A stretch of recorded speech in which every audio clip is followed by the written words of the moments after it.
What's up, guys? Welcome to Kind of Funny Games Daily for Tuesday, August 7th, 2018. Got it right today. I appreciate your little jingle jangles there, Andrea Renee.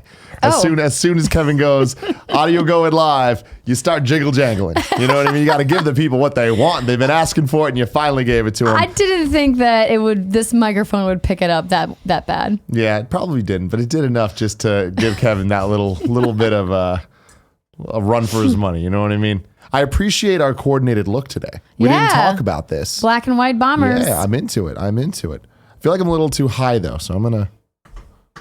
There we go. Yeah. There we go. That feels right. What's up, guys? I'm Tim Geddes. This is the busiest lady in the biz. What's Andrea good, Renee. Tim? So much. Not this drink, I'll tell you that. Yeah, so he walked on set, ladies and gentlemen, with this, all proud that he added... What is it? What kind of LaCroix? So the problem was my brother got me a Trenta iced coffee from Starbucks, and I appreciate it a lot, but I drank most of it during the morning show. So I was down to maybe a third of iced coffee. I'm like, well, I need to fill up my drink. How else am I going to need to pee in the middle of a show? You know? So then I took some orange LaCroix and poured it in. And I'm like, we'll see how this goes. And I took a sip. I'm like, oh, not as bad as I thought. Now here we are. Mistakes were made. 2 sips in, you're like, wait, actually, this is weird. But I guarantee by the end of the show, it will be gone because I am a monster of a human being. Ladies and gentlemen, this is Kind of Funny Games Daily each and every weekday right here on twitch.tv/kindoffunnygames. We come to you with all of the video game news that you need to know. That's right. You can watch it live on Twitch, or you can watch it on YouTube whenever you want at youtube.com/kindoffunnygames, or you can listen to it on podcast services, including Spotify, by searching for Kind of Funny Games Daily on whatever podcast service you decide to listen to. A little bit of housekeeping for you. What's Good Games is doing a special live show. First time ever live show. Yeah. On Wednesday. That's tomorrow. At 6:30 p.m. Pacific time. Twitch.tv/whatsgoodgames. YouTube.com/whatsgoodgames. It's presented by PayPal. #level the paying field. That's right. So we mentioned this on the show yesterday, and apparently some people on the internet are very upset about this. We're going to be talking about some stats that PayPal has pulled and some data, as well as our personal experiences with it. So if you are open to that conversation, come on by. But remember, that's just in the back half of the show. If you want to come for our commentary, analysis, and funny stuff, what you know, what's Good Games for, we're going to have that for the first hour and a half of the show. So we hope that you join for the whole thing and get in the chat and leave some comments. It'll be great. Go support them. Show your support. What's up, Kev? OBS is crashed. Okay. What does that mean for us? Give me 2 seconds because we're not streaming and I don't know if we're recording. Okay. Sorry about that. No worries. We're only 3 minutes in. We can do this all over again. Do it all again. No, we're back. Okay, and it looks like it's still recording. And cool. We're back. Do we have a backup record just in case? No. Can we get that going, please? Yeah. Thank you. We can just keep going, and if we can check it later, we can do a new intro if we have to. Ladies and gentlemen, we are having some technical difficulties today. That's what happens. The internet, man. Comcast, you know? No matter how much money you throw at them, it doesn't solve the problems. They're still a piece of shit. I hate them so much. It's just like there's certain things in life that I feel should just be figured out. Internet's one of them. Mm-hmm. Printers are another one of them. Mm-hmm. You know, Printers. Refilling a cup without having to actually refill it yourself. I don't know why someone hasn't figured that out. I just want unlimited liquids at all times. You need to talk to Kevin about getting some type of fountain drink system that's just in the desk, so that I never leave, and also underneath the desk. Like a mini fridge? I was going to go toilet, but... Oh, come on. It's for, you drink and pee. It's the recycling. Well, don't recycle. Don't recycle it. Do you think that you could seamlessly go to the bathroom without breaking conversation? 100%. 100%. And then to be clear, I'm a classy guy here. in on the conversation. You feel like you... what was the question? You could seamlessly go to the bathroom without breaking? Right. So Tim was proposing that there's be some kind of toilet on set so he doesn't have to get up and leave. Oh, Tim could easily do that. Maybe you don't understand this, but that's why God invented the urinal at bars, so that guys don't have to stop talking while they can while they can pee. Yeah. The big question is, can you poop without breaking? Don't want to go there. We don't say the P word on Kind of Funny Games Daily, Nick. You don't okay? say poo-poo? We keep it classy here. This isn't your rigmarole morning show. I'll say it in a different language, and I'll say it in Spanish. Dia caca. Oh my gosh. Can you caca? No. See, and I was about to say before Nick got involved, and I knew it was going to go there so fast. But like, obviously, I'm not talking about for that. I'm talking about just the liquids, because liquids are less of a to do. You know what I mean? The whole thing is just Yeah. Why are we here? unprofessional. How are we looking, Kev? Are we? It Andrea- looks like things are better. Okay. Can I ask a But question? Also, Yes. also, real quick, Hold I on. mean, you say the word, we'll put a catheter in that bad boy. Oh my God. Jesus Christ. A couple things that you guys should know about me. One, I Sure. made my wife watch the movie, and by I made, she actually wanted to, and I was like, "You're not going to enjoy this." The movie Stealth, starring Jamie Foxx and Jessica Biel's. Now, that brought in a very interesting question of how do fighter pilots go to the bathroom while they're in the air, and that's very interesting. For guys, they pee into a bag that has like some sort of like powder in it, so it makes it gelatin. For women, y'all have to just wear Depends, unfortunately, and that sucks because there's no way to get it out. Now, I don't know what the second part of that was, but I just want... Oh, that was the other thing. The second question was, do you think that we are literally making you dumber every time you come into this office? I think so. I'm so sorry. Just But real talk, slightly. Kev, are we good to go on with the show? Yeah. Okay. We're double recording all that? Oh, Nick Scarpino Thank you with very the much for random putting up with facts. us. I love you all very much. Random facts. More housekeeping. Tomorrow at 7 a.m. Pacific time. We're going to be doing the Super Smash Brothers Direct live stream reactions. I don't know who's going to be on it. I'm going to be on it for damn sure. Very excited about it. Cannot wait to see what they do. I hope to see some of you there. I guess 7 a.m. is only really bad for us and like the Hawaii people. Otherwise, it's like 10 a.m. Eastern. That's pretty cool. You know, Tim, somebody wrote into kindoffunny.com/KFGD about this exact thing. Professor Woke says, "What's blippin' good, kind of funny? I wanted to write in with a minor correction with potentially significant implications to yesterday's discussion. Yesterday, Tim said that he found it interesting that a Nintendo Direct will be at 7 a.m. Pacific time, which is, quote, perfect for Japan time, and that he wouldn't be expecting any third-party Western characters and announcements. 7 a.m. Pacific time is actually 11 p.m. in Japan on the same calendar date. So unless it is conventional for Nintendo to hold the Directs at the 11th hour, pun totally intended, this is probably not a good time for a Japan-centric audience. Furthermore, 7 a.m. Pacific time is, of course, 10 a.m. Eastern time, both perfect and conventional press release times for a U.S. Western-centric audience. With that in mind, how would you adjust your expectations regarding this particular Nintendo Direct if it were in fact targeted at a U.S. Western audience? Could Smash Ultimate's distinctive feature be the introduction of third-party Western characters and worlds? Thanks for all the awesome content from Kinda Funny, What's Good Games, and Hop Live in a Jump." Here's the Cool thing. read. Yeah, You that did was a great great. job. That was real good. That was real good. I hope that it means that it's opening the world to all those things, because that would be fantastic. Couple things to keep in mind. Nintendo of America, based on West Coast, and traditionally West Coast. does not follow the kind of East Coast time PR Yeah. spew. Like they really do favor, weirdly enough, like that 2 p.m. time slot. So do we. Woo! I love how Kevin Let's- is such a big fan of I'm our gonna, time zone. I'm gonna look up when this Smash announcement came in, the Smash press release. Well, it was during Evo, so that's a little unfair. Okay. But again, it doesn't matter. That was still West Coast. But It was So- 1:33 p.m. so exactly. But again, during Evo, so it's a little weird. But Professor Woke was his name. You are correct in saying when I said perfect, I should not have said that. If I'm being honest with you, I didn't do the actual time conversion. I just looked to see that, and I saw. I'm surprised somebody didn't "you're wrong" us. Now, well, here's what's interesting, though. I'm not wrong, and here's why. The director, Masahiro Sakurai himself, said, he tweeted out, "There's going to be another Direct, and I'll try my best. It's scheduled at a manageable time for Japanese viewers, so please watch. My eyes might appear a little red, but I'm just tired." So it's like he himself is being like, "Hey, Japan, watch this." And that's what I was jumping off with that. Okay. Perfect time, maybe not, Wow, this will but be a- manageable. He's stoned, man. Manageable. Yeah, he's stoned out of his fucking mind. Well, yeah, because if you think about it, if they move it up to 9 p.m., then it's now 5 a.m. on the West Coast, which is like gross. It is gross. But, oh, man. 7 a.m. though. Come on. Thank you guys for your patience with the show. We're going to get there. We're going to get in. We're going to make this all work. Finally, this is brought to you by Third Love and Omaha Steaks. We'll get to that later. A little bit I forgot is you can be part of the show by going to kindoffunny.com/KFGD to write in questions, or kindoffunny.com/you're wrong to let us know what we get wrong, like my boy Professor Woke did. I appreciate you very much. But first off, let's get into what is and forever will be the Roper Report. Oh, yeah. It's time for some news. We got 6 stories today. A baker's dozen. First off, a couple Fallout 76 stories. Oh, shit! Fallout 76 won't launch on Steam. This comes from Andy Chalk at PCGamer. The Fallout 76 beta FAQ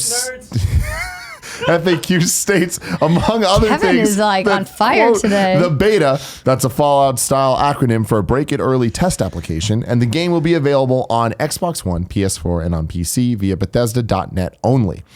The Fallout 76 purchase page also bears only a generic PC game logo with no mention of Steam. And today, Bethesda confirmed that neither the beta nor the full game will be released on the platform. The PC version of Fallout 76 for both the B.E.T.A. and the launch will be available only via Bethesda.net and not on Steam. A Bethesda rep said in an email, quote, "Our current plan for the B.E.T.A. is it will be the full game and all your progress is saved for launch." That's awesome. The beta will also not be under NDA, although that was previously known, but it takes on an increased significance if the beta build is actually the full game. The Fallout 76 beta test is set to begin sometime in October. Everyone who pre-orders the game will be invited to take part. That's exciting and completely unexpected. Yeah. Especially if this game is 4 times the size of Fallout 4. Mm-hmm. That's a massive beta. I wonder if there will be invisible walls anywhere. I mean, it makes it sound like there's not. Like, from what they're saying is it's the final game. And You have to imagine that part of the narrative they wouldn't want to block, though, because that would be such terrible spoiler territory if you allowed people to look at like endgame narrative stuff ahead of launch, right? I mean, from everything they've shown in this game, it seems like it's not necessarily going to be that narrative heavy, and it's going to be kind of like an ongoing plan to just keep supporting this game and keep adding stuff as it goes. So to me, this actually kind of makes a lot of sense, and like I don't think too many developers can pull this off, but Bethesda's probably one of the only ones that can. And I also think that this gives them a leg up. Like the beta is super important, and especially for a game like this, because not that they haven't done games like this before, but this is definitely the first step for the Fallout franchise in this type of category. And I think it's a really interesting, ballsy move for them to commit to this. And I also think it's interesting to not be on Steam. This goes back to what we were talking about yesterday. That's wild. With the Android app, the Fortnite situation, where it's like, yeah, why have to go through this other system when you have your own place to kind of push something? And especially for the beta, like why wouldn't you just push to Bethesda.net and really try to own that and stress test the shit out of that, so that in the future maybe Bethesda games will only be available there on PC, and that would be a very good thing for them to do, but it would limit their reach because Steam is kind of the default de facto marketplace for games on PC.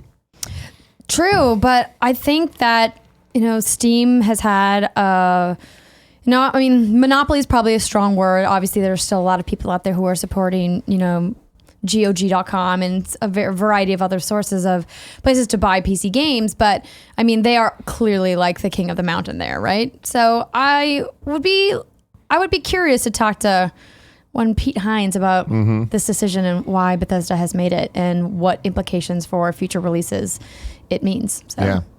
Yeah. I want to give it up to Bethesda because they don't always get it right, but I like that they seem to always be experimenting with the industry and with how they not only distribute their games, but how they control the media. And I know that that's been a very contentious subject, but for them to try different things, I think is interesting. And it's important for people to kind of test the waters and see what makes the most sense, because games, I feel, are evolving at a more rapid pace than we've ever seen before.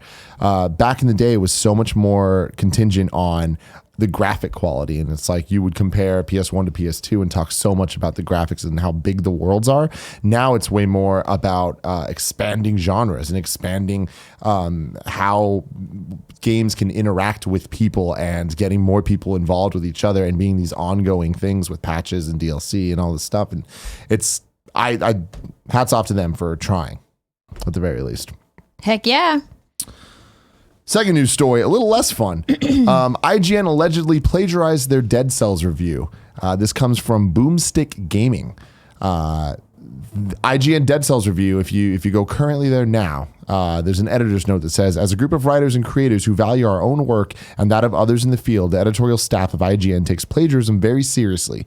In light of concerns that have been raised about our Dead Cells review, we've removed it for the time being and are investigating. So IGN has straight up taken the review down, both on YouTube, IGN, all the other video platforms it's on, and as a written article itself on IGN, because Boomstick Gaming, semi-popular YouTube channel on YouTube, put out a review of Dead Cells a week ago, before the embargo for normal media putting up reviews, but it was okay because it was based on the early access version that was available on Steam. And IGN's review is shockingly close to the original Boomstick Gaming review. I'll read a couple excerpts of it so you can decide for yourself what you feel about this. Boomstick Gaming says Dead Cells only falters slightly with some repetition setting in, especially on the early areas and during longer play sessions, whereas IGN says Dead Cells does falter slightly with some repetition, but it's only felt in its earlier areas and during extended play sessions. Boomstick says Dead Cells figures out an intriguing way to have your roguelike and Metroidvania experience all in one by focusing on your failures and encouraging you to try something new the next time. And IGN says Dead Cells strikes a perfect and engaging balance between the Metroidvania and roguelike experiences by focusing on your failures and urging you to experiment every time you do fail. There are many, many more examples like this within the 4-minute review video that IGN has and the 4-minute review video that Boomstick Gaming has. The structure is very similar, and if it's not word for word, it is definitely kind of format by format. I mean, this is definitely some Melania Trump and Michelle Obama stuff happening here, for sure.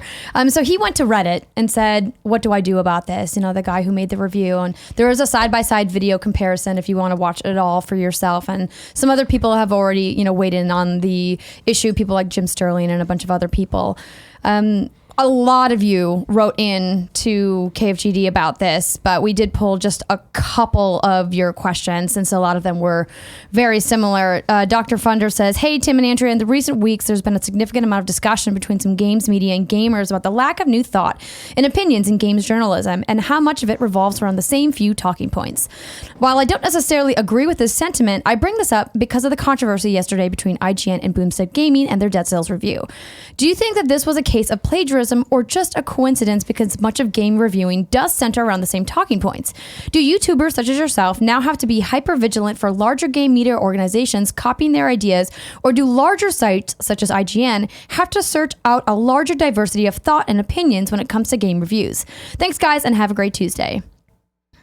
There's a lot there to dissect. I think that a lot of that does need to be addressed, and it is one of those things where, everybody needs to be aware of the work that they do. And like, I feel like the gut reaction I had personally to this is when I saw it, I was like, I want to believe this isn't true, So then I started listening to it, and I'm like, all right, like they're similar, but they're not that similar. And I did have that gut reaction, being somebody that's been in the industry for a while, of like, I've read so many PR, like just press releases of video games, and I've seen the review sheets that people give, and they are using a lot of similar words and similar phrases to the things being said. And when you're describing and reviewing a video game like Dead Cells, that is a Metroidvania game, that is a roguelite, all this stuff, those words are going to be used.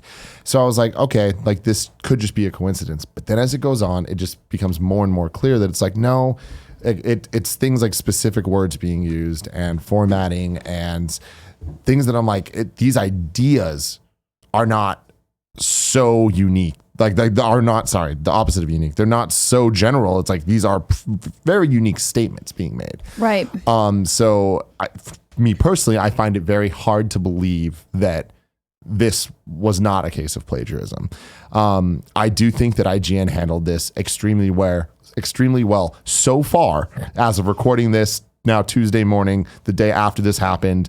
They still haven't put out a follow-up response. Philip hasn't put out any response at all. I'm sure they're still working it out with legal and HR, right? So Dan Stapleton got into the Reddit thread immediately and was like, hey, we see this. We're on top of it. Mm-hmm. We're not making any excuses. We just can't comment because we need to find out what happened and get to the bottom of it. And a company as large as Ziff Davis, of course, can't just like throw out a statement. They need to make sure it's the right statement to make. It's it's really kind of disappointing. I am going to be the first to admit, as somebody who wrote video game news and still writes it for a very long time, I mean, it's easy to just, paraphrase press releases, but that's me just regurgitating what the publisher has said. Like if I get a press release from Ubisoft about the new Rainbow Six Siege DLC, I'm going to use a lot of their language to make sure I get the facts right. But this is not that. This is a review. This is supposed to be independent critical thought. That's the whole purpose of a review. Yeah. And as the #1 video games website, IGN.com, they have more of an obligation to get it right than some of these smaller sites do. Not to say that people shouldn't have personal responsibility, no matter how big your site is, whether you're a brand new independent gamer and you only have 5 followers or you have 5 million followers. You should do your due diligence to make sure that you're having your own original content. But it's really kind of a bummer that IGN let this slip by. And well, see, and here's my thing is I don't feel like IGN let it slip by. No, I think that IGN taking it down immediately is like, we're not letting this slip by. No, what I mean is like it got published though, right? But like it's tough, particularly with video content. There are lots of tools that can like troll internet pages for plagiarism in text. Like those are resources that are available, but unless somebody's transcribing or providing captions for their video, it's a little bit harder to do. See, but I don't buy that, because even if they were to transcribe or like to do all that, this wouldn't be flagged. It's not like it is word for word. It's different enough that it's. But those tools, like teachers use these tools, right? If you have a certain amount of words that match over like a certain percentage, is when it gets flagged. But my argument with that is I feel like any review of Dead Cells would then get flagged, because a lot of the words, the things that would get flagged from that type of system would all be the same. It's the formatting. It's the order things are put, and it's all of that. And it's like, because everybody went to college, they know how to plug and play the Turnitin system, or at least I did. I don't know. Maybe.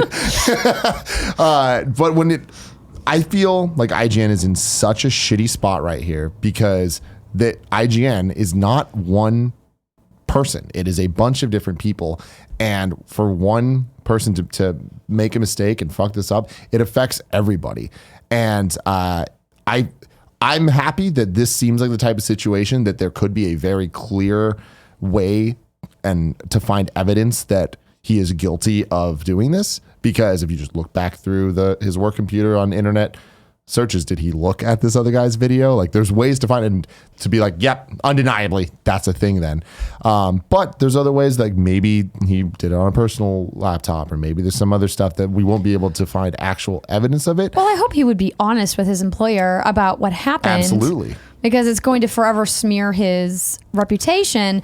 And I'm with you that I think it's important to not have a mob mentality about this. Already in that Reddit thread, there's tons of people who are just lobbying just like the most ridiculous insults at IGN as an organization because of one employee. And that one employee does not speak for the entire brand, does not speak for every person that works at that site. And I would hope people would take a moment, take a breath, to think about what you're saying and what the situation is before just saying really toxic or hateful things. Jason Schreier was in the Reset Era thread talking about all of this stuff, and he was just like, hey, like something to keep in mind is to not vilify the game media outlets, because they do not represent one person. They are a bunch of different people that over years change and things happen, and people are let go for bad things that they do and this and that, and you go forward. And I feel like IGN typically handles these things well. There's a bunch of situations where they didn't, and there's going to be a bunch of situations that they do and don't, but they are trying. And I feel like where we're at now, seeing them put up this statement, that is the best foot forward that they can possibly put. I don't see this ending well for Philip at all. I don't know him too well. We've done things together, and like he's always been great to me. Having said that, though, it's like this is, in my opinion, the type of thing that you don't get a second chance for. Like, you represent IGN, and IGN specifically for news and reviews. that is their bread and butter, and you are representing them. And this is now going to affect so many other people that are trying their best and are never going to hear the end of this for the rest of their careers. Back when I worked at IGN, I had to deal with the mistakes that other people made, because I'd have to see people and forever it would be like, oh, too much water. And not to say that was a mistake. That wasn't a mistake. But it's like, you know, anytime that there's like IGN gets memeified so quickly, and or IGN's paid off. It's like all this bullshit that's not true.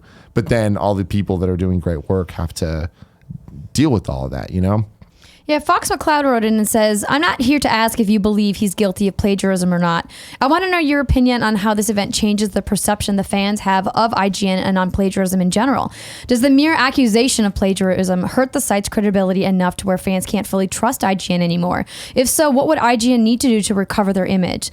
Love you guys and hope you guys make it to the Lilat system one day for a meet and greet. That's funny. Here's my perspective on this.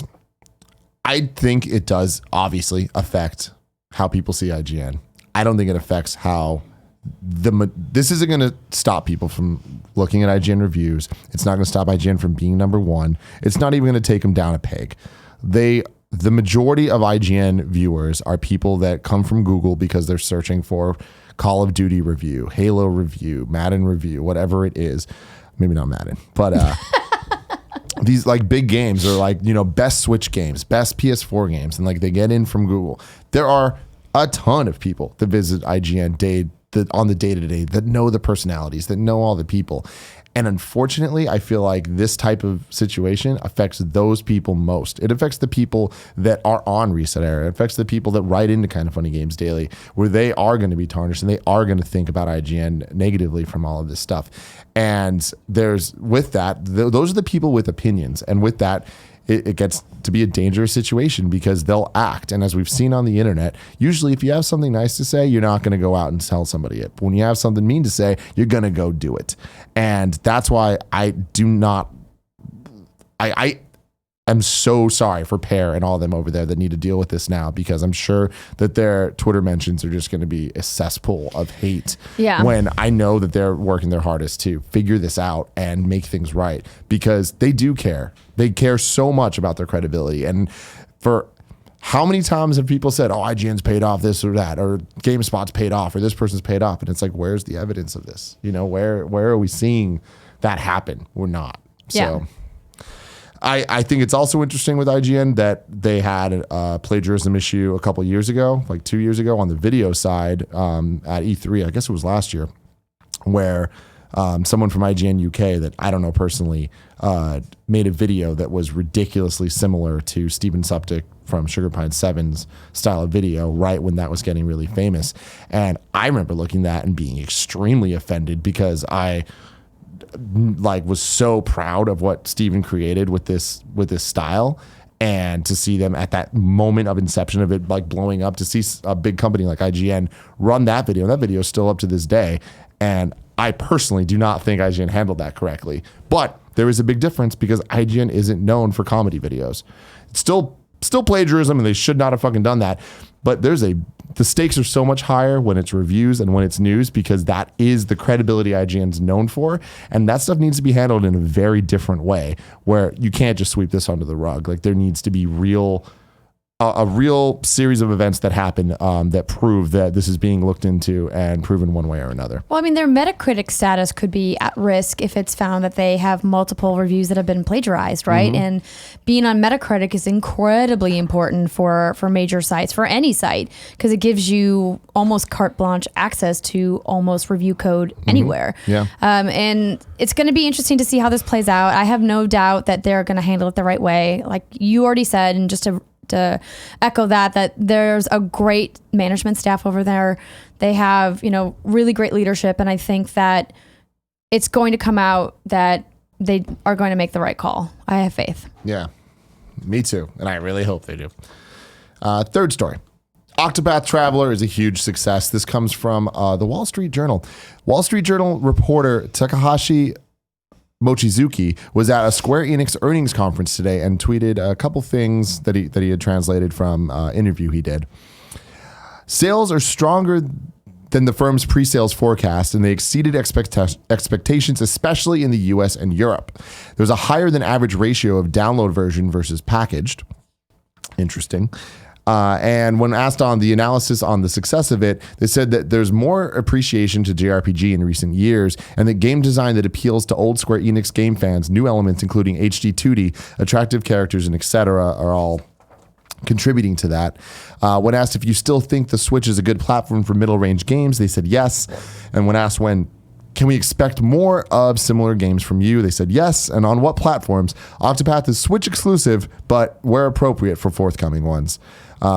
This is hot off the heels of OctoPath Traveler selling over 1 million units, which is a huge success for a game awesome. like that on the Congrats. exclusive to the Switch. So doing well. I'm really excited about this news. You know, I hope that there's more games done not only in that art style, but in that type of game. And I'm happy that not everything needs to be this giant AAA or this indie, but there is room for a game like Octopath Traveler that is somewhere in the middle, you know? Absolutely. And this seems like a game that would be perfect on PS4, since that is also a big home to a lot of JRPGs. So I would be surprised if Square wasn't looking at PS4 as a potential future platform for this game. And not to say that, you know, JRPGs don't exist on Xbox, but I mean, historically, it's been, you know, PlayStation has just had more of them. Mm-hmm. But yeah, good job. And more news kind of similar to that. This is from GameSpot. Capcom on sales versus reviews. Despite a much better critical reception, Resident Evil 7 didn't quite match the financial success of its predecessor, Resident Evil 6. Capcom says it's comfortable with that, though, since artistry counts for more, and they would prefer a better critical reception at the cost of some sales. Quote, while we have shareholders to appease, it's not just about commercial performance, Capcom Europe COO Stuart Turner told GameIndustry.biz. There's an artistic element that always comes in where we know this is the right way, and while if we compare RE7 to RE6, the absolute numbers are not the same in terms of the profitability. It's completely fine. It ticked all of our boxes internally. It was really well received, and in some respects, getting some very good review scores counts as much for Capcom as a game that sells millions and millions and millions. We'd prefer a game that got a 9 and sold less than got a 6 but sold more. We're less focused on day one sales these days too. We're looking much more at the long term. In the case of that, and in that case, RE7 is performing amazingly, said Capcom's Antoine Mallant. Even now, after almost 2 years, it's still the VR flagship title. That helps the game selling well. I love they're saying this. I don't know that it's fully true, but like good for them coming out there. I do think it helps that Resident Evil 7 was followed up the following year with Monster Hunter World being Capcom's, like, you know, the best selling and all that. But I do think that despite me being a little pessimistic about it, they're proving me wrong with Resident Evil 2 Remake. Like, they're going through with, we're going to give the people what they want, even if the people aren't as big a group as they know they can get with a more action-oriented Resident Evil game. It's the right call because, you know, we've seen them kind of struggle over the last 5 years with their tentpole releases. And they have, of course, had a couple of standout hits. Obviously, Monster Hunter World earlier this year doing fantastic, and them winning Best of Show at E3 for Resident Evil 2. I'm glad to see that they kind of are hitting their stride again as a developer and a publisher. I'm really looking forward to what they're going to do in the future and how they're going to expand their roster. But I think this is the right way to do it, right? Like, focus on games that are maybe not as wide of a reach and doing them really well. And if they are a smaller footprint, that's okay. Because that will help lay the foundation to get games that have a bigger footprint later on. I think it's awesome. I cannot wait for Remake 2, and I loved Resident Evil 7. So the more of that stuff, the better for me. Fifth news story. This comes from Shabana Arif at IGN. The Metal Gear Solid movie director is getting things right. And I'm going to read a lot of this, actually, because there's a lot of quotes that I think are really important. Metal Gear Solid director Jordan Voight Roberts says the film is a different approach to a video game movie and will be made to reflect Hideo Kojima's approach to storytelling. In an interview with Collider, Jordan says that he wants to make a film adaptation of Metal Gear Solid that appeals to, quote, the hardcore fans of the series, but will also make a general audience fall in love with it.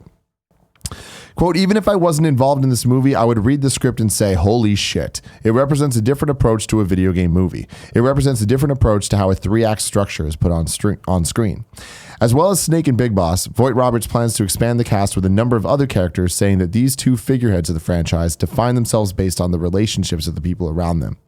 So much of the game ends up being the tragedy that these characters experienced. You have a boss fight, and instead of feeling like you accomplished something, you feel a sense of loss, which is such a unique Metal Gear feeling. So it's important that those characters are surrounded by a roster of people. So we're finding the exact right amount of people where we can introduce enough of them where it feels robust, where we can define Snake or Boss through these characters, but not enough to get lost. He also wants the threat of mutually assured destruction and the fear of nuclear war to be at the forefront of the film, adding that a lot of work has been done to make the Metal Gears themselves relevant in a very cool way. Talking about a potential R rating, Voight Roberts still wants to keep the cost down somewhat. It's about doing it for a price so you can make the riskier balls to the wall Kojima-san version of it. The director is keen to make a film that touches people the same way the game affected its audience, stressing that he will be fighting to make the best version of it on screen because he believes it's a world that people are ready to see. I'm all about that. This interview, the concept art that we've seen, my God, get this man a budget. That's all that we need, and it's not going to happen. And that is the saddest reality to this. The only thing that gives me hope is that movies like Deadpool and Logan have proved that there is an audience worth investing in for R-rated movies based on properties like this that need that R rating to get it right, you know? And it's obvious that he cares deeply about this franchise. And for as convoluted and crazy as the story is, I think that is part of the charm. And I feel like with everything he's saying here, you can take that, boil it down into a 2.5 hour movie and make something really special that might not follow the Metal Gear mythos, but is its own thing in the style of Metal Gear Solid. And I feel like there's something really cool there.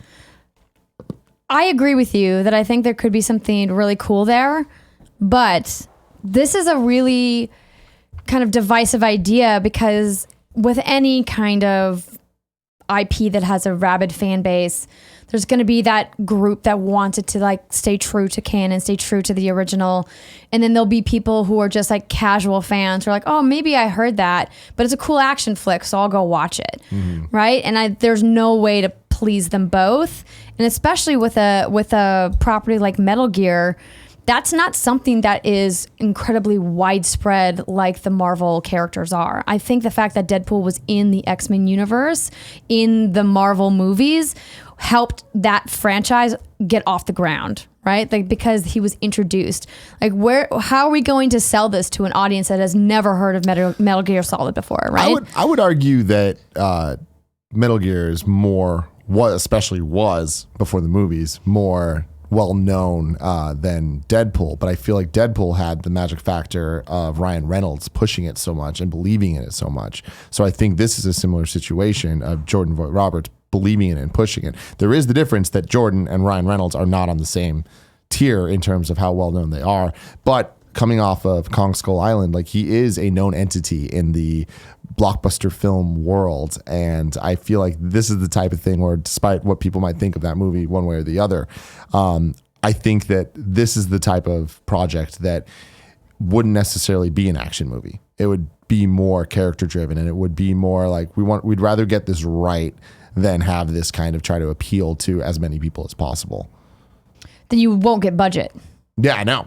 But that's the thing, is it's just like I feel Hollywood will be like, that doesn't sound like something we want to spend money on. But then there's Logan, you know? Oh, that's apples to oranges, and you know it. Logan is different. I mean, like, you attach Patrick Stewart and Hugh Jackman to anything, anybody will put money behind it. Yeah, but when you look at even the sales numbers, like the money made from the X-Men movies, like that, there's not that type of consistency. And Logan was a standout in terms of how much money it made based on how much budget was put into it. I feel like for something like this, we don't need a $100 million budget. They could make a dope ass Metal Gear movie for $50 million and maybe even less than that, and make something really special. I don't know. I'm going to take your word for it. I want this to happen. Final news story of the day. Superman actor Henry Cavill. wants to play Geralt. Is it Geralt? Geralt. I don't know. Geralt in Netflix's Witcher series. This comes from Daniel Krupa at IGN. At a recent junket for Mission Impossible Fallout, IGN asked Cavill what he was busy playing these days. The Witcher 3, he says, I just replayed all the way through. I love that game. Really good game. With that in mind, we asked if he'd be interested in the role of Geralt in Netflix's adaptation, and he said, absolutely. Yeah, that would be an amazing role. Cavill also went on to reveal his love of the source material. Oh, Jesus Christ. Can you help me here? Give me a landline. Andrzej Sapkowski? Series of fantasy novels. I definitely didn't say it right. The books are amazing, Cavill tells us. The books are really, really good. The books I started reading, and they're well worth a read. Oh, man. Would that be a good fit? I'm familiar with the Witcher universe. Movies are typecast. Henry Cavill would have to undergo quite a physical transformation to become Geralt. I don't think that he would be the right fit because of that, but I like Henry Cavill. I think he was great in Mission Impossible Fallout, which, by the way, if you haven't seen it, it is awesome. Did you see it, Kevin? Yeah, it's good. Yeah, I want to go back and see it again. It's real good. Are you excited for a potential sequel? Yeah. Oh, yeah. 100%. I hope those movies never stop. Yeah. You might need to wait a while for that potential sequel. But if I wanted to know what games were coming out today, Andrea, where would I look? Tim, you would go to the official list of upcoming software across each and every platform as listed by the Kind of Funny Games Daily Show host each and every weekday. Yeah. Got a big list. It's Tuesday, so you know. We got Dead Cells coming out on PS4, Xbox One, and Switch. We got Defenders of Ekron, the definitive edition, on PS4 and Xbox One. We got Electronauts on PSVR. We got Flipping Death on PS4, Xbox One, and Switch. We got Hyper Universe on Xbox One. We got In Between on Switch. We got Overcooked 2 on PS4, Xbox One, and Switch. We are loving that game. We got Minecraft Story Mode Season 2 on Switch. Uh-oh. We faced a conundrum here, Andrea. Yeah. I can't say the name of this next game based on a rule that I created on this show today. I'm going to do it anyways. I'll say it. It's Poop Slinger. You got Poop Slinger on PS4. I looked it up because I was like, I need to see what this is. What is Poop Slinger? So it looks like it's a 2D slingshot game where you're from first person perspective flinging little pieces of poop at people as they walk by, and you get points Andrea. If you hit them. Does it look good? No. Okay. Slamland on PS4, Switch, and PC. Super Blackjack Battle 2 Turbo Edition, The Card Warriors. On Switch. Tetris Escape on PS4 and PS Vita. The Dreamlands, Aisling's Quest on PS4 and PS Vita, and Word Search by Pogi on PS4 and PS Vita. 3 Vita games today. Vita lives. And H1Z1 has officially left open beta and launched on PS4 as a free-to-play game today. The update, which converts the early access version to an official release, makes launch bundles and a season pass available, as well as new vehicles to roll around in. And this comes from GameSpot. If you're a fan of the cult favorite tactical RPG series Valkyria Chronicles, you'll be happy to know that you can download a demo of its 4th entry right now. It's available as a free download on PS4, Xbox One, Switch, and PC. Valkyria Chronicles 4 is the first non-portable mainline entry to launch on major consoles since the series' debut in 2008.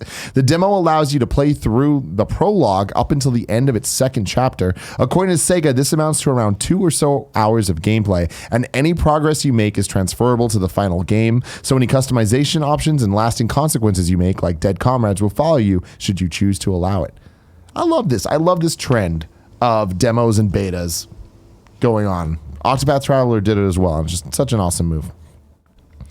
New dates, IGN reports The World Ends With You Final Remix will arrive on Nintendo Switch on October 12th. Originally released on DS just over 10 years ago, The World Ends With You's Switch re-release was announced in January. Final Remix for Switch features new HD visuals and additional content and gameplay options that weren't in the 2008 original, taking full advantage of the Switch.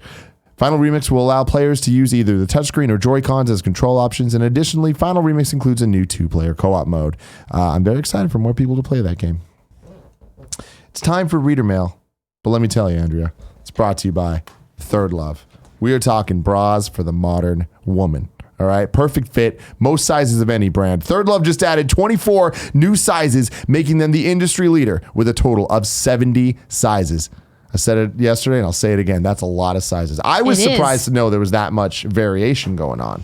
Well, women come in all shapes and sizes, Tim, and it's tough to get standard sizes for things that aren't standard, Yeah, Tim. That is true. And the real thing about bras is that they have to fit really snugly. Yeah. So you don't really have a lot of leeway up or down with sizing. Like if you buy a t-shirt that's maybe like a half size too big or too small, you can kind of get away with it. It doesn't really matter.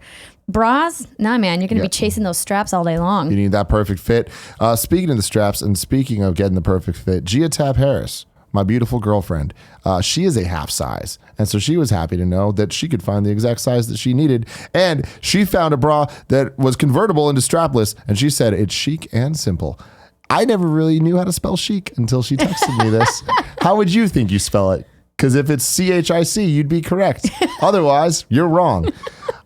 Gia's friends also hit me up and let me know that they have been wearing Third Love bras for a while. One of them saying they're very comfortable. Another saying no line showing when you wear a shirt. That sounds like a big plus. Yeah, it definitely is. Has that been an issue for you? Yeah, as I mentioned yesterday, as somebody who's on camera, these are things that you have to think about all the time. You can't have a bra that has lace on the front if you're wearing like a sheer material shirt, because then all anybody's doing is staring at your bra. Yeah. Awkward. Bad news bears for everybody.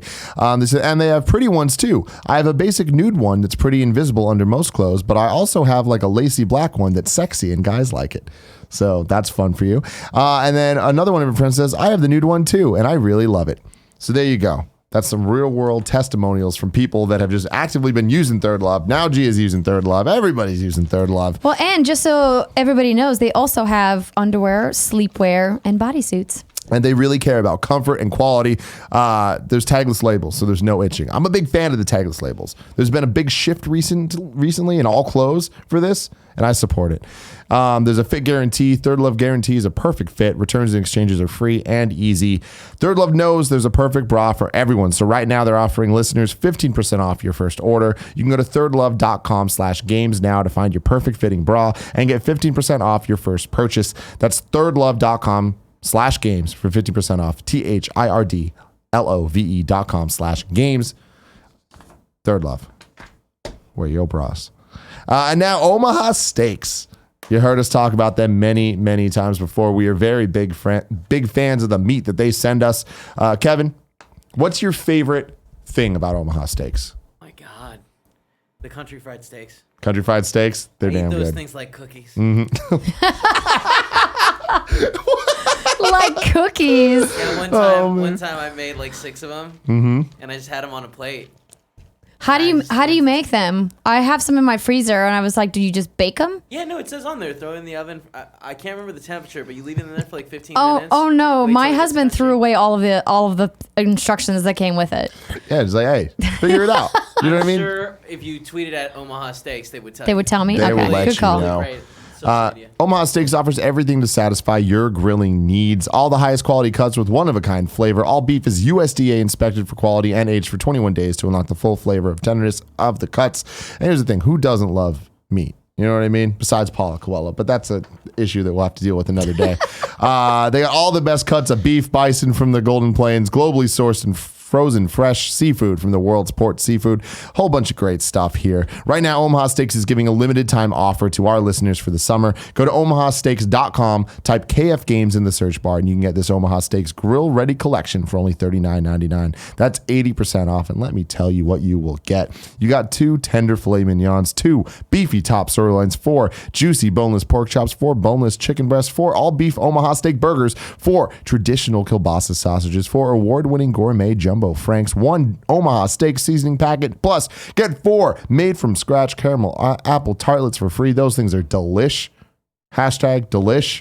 Again, get this limited time package for only $39.99. When you go to omahasteaks.com, type KF Games in the search bar and add the Grill Ready Collection to your cart. Don't wait. You'll want to get this offer soon in time for the summer. Go to omahasteaks.com, type KF Games in the search bar, grab your friends and family, and fire up that grill. Yeah. Reader mail time.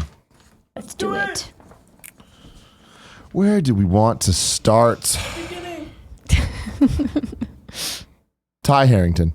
Says, what's up, KFGD? 2 days ago, I bought myself a Switch, finally, and I'm looking to sink some hours into it. Although I will dip my toe into Zelda and Mario Odyssey, I'm no Tim Geddes, and I've always been far from a Nintendo dude. I wanted to get a few recommendations on what to load my shiny new toy up with, both single and multiplayer, as I'm back at uni this month, or in a month, and I'm sure we'll be putting it to good use with buddies up there. Let's see. I mean, there's so many just generic answers that are great, but I mean, if you're going to university and if you're not a Nintendo dude, you got to get Mario Kart 8 Deluxe. You probably haven't played it before. It's a fantastic game. I keep going back to it. I was playing it last night. It's fun, both single and multiplayer, so that's definitely a good answer. On top of that, if you're into platformers, Sonic Mania Plus is the best Sonic game to ever exist. So I recommend that. There's a ton of just like smaller titles, like Dead Cells is another one everyone's talking about now. If you're into JRPGs, give Octopath Traveler a shot. I actually really enjoyed playing Bayonetta and Bayonetta 2 on my Switch. If you've never played those before. If you want something that's a little bit more action focused, it's really a bit fun. more of a traditional, like non-Nintendo game. There's also like a bunch of indies that are on there that Indie are great to choose multiplayer from games too. are great. Overcooked 2 is a great jump on point. You guys are going to have a lot of fun with that. Just Shapes and Beats is a great game if you're into hating yourself, rhythm games at all. I just beat it on the flight from Texas, and my God, that thing was like Cuphead hard. Where I'm just like, why? But it's so good. That's a good list, though. I think you should start there. And honestly, dude, just start playing Mario Odyssey. Just see what happens. You're gonna get so lost in its awesomeness. So much to do. Oh, you already read Professor Woke there. He woke. Let's go to WhyNotPete. He says, happy Tuesday, host. If someone was interested in getting a VR headset today, should they wait for the PS5 or just buy the headset now? On that matter, will the PlayStation 5 even launch with a VR headset, or will PSVR go the way of the Vita? This is an interesting question, why not, Pete? I don't think you want to wait for the PlayStation 5 because that's at least 2 years away from launching. More than likely, it could potentially be 3 years away from launching. So if you want to get into VR, there's some great specials throughout the year on PSVR bundles, particularly around the holidays. But I mean, just kind of keep your eye out for specials because there's a really great offering of games on that system right now. And I believe Sony announced that they've sold 3 million units. Let me double check, which is quite a few. Mm-hmm. This is probably not going to be a popular opinion among our audience, but I honestly believe, based on a fairly extensive use of PSVR among a bunch of different games, that it is not worth buying. Because you should find a friend that has one and use theirs. If that's not an option for you, maybe it's going to be worth investing for you. But I've had a great time with PSVR, just borrowing it from people here and there, just playing it at other people's houses. I'm like, I'm good with these experiences. I don't need to invest hundreds of dollars into this thing. Will PS5 continue PSVR, or will it go the way of the Vita? I'm not convinced they will necessarily. I think that it's a success and it's working, but I don't know. Given the VR showing at E3 this year, I think you're wrong. Also, they announced 2 million units sold. That's of May of 2018. So with over 2 million. So we don't know how much over 2 million it is. But just to make sure that you guys don't need to write into you're wrong about that. I think if you're interested in VR, the easiest way to get in is PSVR, particularly if you already have a PS4. It's much simpler to plug and play than the other two systems are, which require a little bit more setup and a little bit more kind of like, I don't know, it's just like mess because there's just so many cords everywhere. But that being said, there are things coming down the pipeline like the Oculus Go, which is wireless, and Vive had prototyped their wireless thing at CES earlier this year. So if you want to wait for maybe something that's PC based, those are some options, but we also don't know if they're going to be as powerful because they are wireless. I would say don't hesitate. The only VR experience that I'm like, oh man, I don't care how much this costs, I would pay it to have this is Beat Saber. Yep. That game is and it's coming to PSVR. So it's like that's one thing where I'm like, all right, I can see it because that's a game that I can see myself playing for a very long time. If there was more songs added and stuff. I don't know how PSVR is going to handle that with like mods and stuff. Honestly, Beat Saber is fucking amazing. It's fucking amazing. I think they'll work it out. But even with Sony's showing of VR games at E3, it's like, but will it be that next year? And will it be that the year after? Well, of course not. It's never going to be the focus every year. But I just see a small trickling, because I remember E3s where there was a strong Vita focus as well, and then all of a sudden there wasn't. I also remember E3s there was a strong focus on 3D, and all of a sudden there wasn't. Yeah, but there's so many people in the VR space, more so than 3D. I'm with you. 3D was like in, and then it was out very quickly, but we still continue to hear so much about development happening in VR. So I don't think it's going to take off and become like the next big wave. I don't think everybody's going to get into VR, mostly because it's not that comfortable to wear. But I think it's going to continue for at least the next like 2 to 5 years. Mm-hmm. 2 to 5. I'll give it that.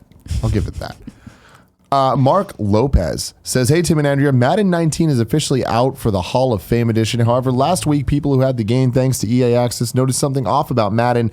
The song Big Bank by YG had part of Big Sean's verse bleeped off because he referenced Colin Kaepernick. My question to you guys are, do companies like EA and the NFL need to be specific when it comes to their licensing agreements of real life people, or is it more loose-ended? Also, how do you guys feel personally about this? Thank you for everything you guys do. Yeah. Why do you never read any of the chicken statements? I don't statements? like the chicken stuff. I don't like the chicken Yesterday stuff. you skipped 3 of them. Yeah, I just don't do the chicken stuff. Yes. The short answer is yes, they absolutely need to be incredibly specific about their licensing agreements with regards to images of people. Mm-hmm. There was a whole big lawsuit with the NCAA about this a couple of years back because players weren't getting paid for their likenesses being used in the game. So this absolutely has something to do with a legality somewhere. Yep, totally. What the specifics are, we'll probably never know. Yeah.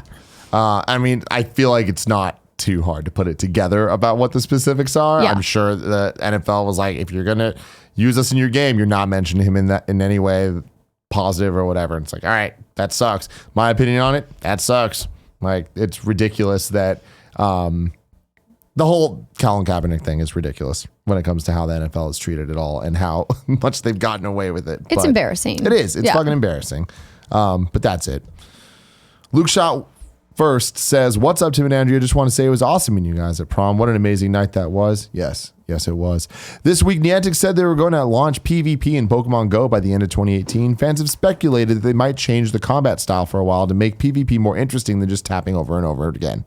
My question is twofold. Do you think PvP would bring either of you back for another go around at Pokemon Go? My wife and I have just jumped back in with some friends, and it's really been fun exchanging gifts and trading Pokemon. And 2, how much of Pokemon Go do you guys think really carries over to Let's Go? Eevee, I don't even need to mention the other starter because, I mean, come on. Eevee's way better.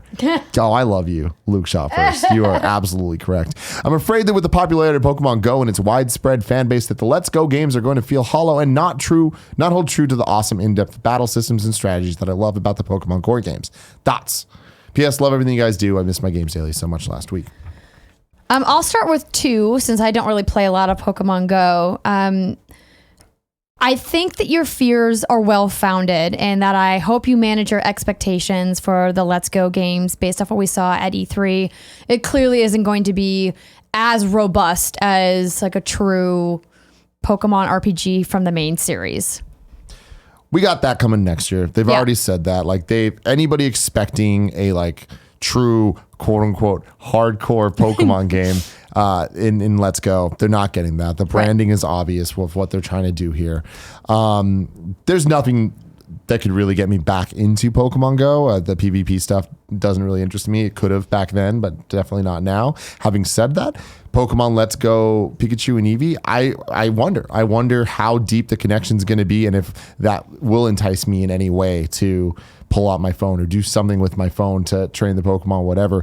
We still don't know a lot about the battle systems and how the experience points work from catching the wild Pokemon to training or to battling them and training them, raising their levels, because if you can only do traditional Pokemon fights in trainer battles, like how are your wild Pokemon experiences, which is typically where the grinding takes place? Mm-hmm. How does that all work? I don't know. We'll have to see. I am very excited for these Let's Go games. It's not what I want necessarily. It's not exactly the Tim Geddes thing, but I knew we were never going to get that. I wanted a sequel to the Red and Blue. I wanted it to be darker, a little bit more grown up and like whatever. I'm not going to get that. Like, I just need to be real. I'm very excited about this though, because this is a perfect gateway for me to be like, Gia, give this a shot. Try this, see if it's for you. It's all the classic characters that I know and love from the original Pokemon game, all the original gym leaders and all of that. From the bits I've seen of it, and I got to play a little bit of it at Comic-Con. It's Pokemon, and it's like I can't believe the game looks as good as it does. Like, looking at it, I'm like, this is what I thought Pokemon looked like when I played it in 1998. And it's the anime-esque look. It's like, wow, this looks just as good as the Pokemon cartoon. It gets me very excited for next year's Pokemon game. I wonder what that's going to look like, and I do expect it to be a fairly significant jump, even higher than this. But yeah, I think Pokemon Let's Go is going to be a massive success, potentially the best-selling Pokemon game of all time. Whoa. And that's crazy. Yeah, isn't it already? Pokemon Let's Go? Oh, I thought you said Pokemon Go. No, I'm not counting that. I'm talking about in terms of like the portable or like the whatever, portable doesn't even matter. Core Pokemon games. I'm counting this as a core Pokemon game, even though it's technically a spin-off. That's an interesting idea. And I would need to look at the numbers to see if I can really back that up. If you think about like the 3DS install base, that's a massive install. It's true, but this is so early in the Switch's life cycle, and if we've seen anything from Pokemon, it's that Pokemon sells throughout the entire life of the system. And that's if true. More and more people buy Switches, if Pokemon Let's Go is the gateway into Pokemon for even the youngest people, right, it's going to sell the most. This is an interesting idea. I know. I don't know what to think of it. What's really interesting to me, you could have something here, or you could this could completely fall on its face. I don't know. These games are going to sell. They're based on no doubt about that. But I mean, sell astronomically well. Maybe they're based on the most popular Pokemon. They are dumbed down to a degree for most people to be able to play. True. All the people being like, "Oh, I'm not going to play this." They're gonna buy it. Maybe somebody can sneak in a quick "you're wrong" and let me know what the number one selling Pokemon game is of all time. If I had to guess, just totally off the top of my head, I would assume it would be the third gen, the GBA gen of Ruby, Sapphire, Emerald. Like how many millions do you think it is? I don't know. I would need to see the numbers for that. But but then the DS does have such a large install base that I don't know. Look it up. Just look it up now. Okay. Pokemon sales I'll look numbers. It up. Nicely done. I hate you so much, Kevin. All right, the best-selling Pokemon game. Now I have to corroborate this, but the first hit was Pokemon Red. It says Pokemon Red /green /blue /yellow. It says -GB /various. So yeah. And it says -59.52 million. All right, yeah. Pokemon Gold, Silver, Crystal, second place with 42.2. So I guess don't write into you're wrong. Yeah. Keep going. Oh, hold on. This is just the best-selling Nintendo games. Let me get a better thing here. There have been more than 300 million Pokemon games sold total. Let me look here if there's a list by generation. This is not the list that I'm looking for. Because hearing this makes me think I'm an idiot and totally wrong for saying that these are going to be the most selling games. However, the more I think about it, I'm like, I don't know that it's wrong. We don't know where the Switch is going to end up. We don't know how long the Switch is going to be a thing, how long this generation is going to be, and how many iterations on the console itself there will be. I would not be surprised if the Switch kept going for longer than we expect it to, especially with different kind of Switch XL, Switch Micro, Switch whatever. All of these lists are like super hard to read. It looks like number 2 is Sapphire. Okay. On GBA. Yeah. Game Boy Advance. Okay. So, interesting. The virtual console side of this changes the game because the only games that have been on Virtual Console are Gen 1 and 2. So it's the number 1 and 2. So the one you just said, what was the number for it? For Sapphire? For Ruby Sapphire? It's a Sapphy version on the game, on the box art. But what's the number? Sales number. Oh, it's the sales number? God, this graph is so hard to read. It looks like it's like just at 16 million. Okay, so see that's... But wait, what? Yeah, I don't know. Yeah, I don't know what the total Maybe is. you're wrong. We'll give us a better list to look at. Otherwise, I'll have to look into this shit. It's just not formatted the right way. It's time to squad up. Campbell on PS4. His PSN name is XESSENTIALS. xessentials. Says, I need friends for Siege. I love playing ranked, but I find myself bogged down playing with randoms. I want some best friends to play ranked with. So go help out Campbell. xessentials on PSN. Now it's time for your wrong, Andrea. All right. Let's do it. Correct me, please. Okay, so Pokemon Ruby, Sapphire, Emerald sold 36.6 million. Okay. See, it's in third place. That's what I'm thinking, and I can see that getting beat. Yeah, and then it was Diamond, Pearl, Platinum, 25.2, Pokemon Black and White, 24.1, X and Y, 16.2, Sun and Moon did 23.6. So I don't know why. So it's almost like in chronological order, with the exception of Sun and Moon, they've gone from the most selling to the least selling.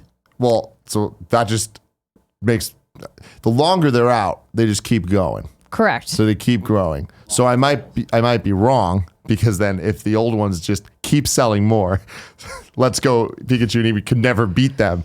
Right. Because the older ones are only going to be re-released on more consoles. And those sales numbers are just going to grow. Well, and this chart that I'm looking at breaks it down. So like, for example, the Pokemon Black and White numbers are broken down between Pokemon Black and White and Black 2 and White 2. Well, that's necessary. Those are different games. Right, but the total is those two added together. What? Yeah. Black, White 1 and 2? Right. So here, for example, it says Black and White sold 24.16.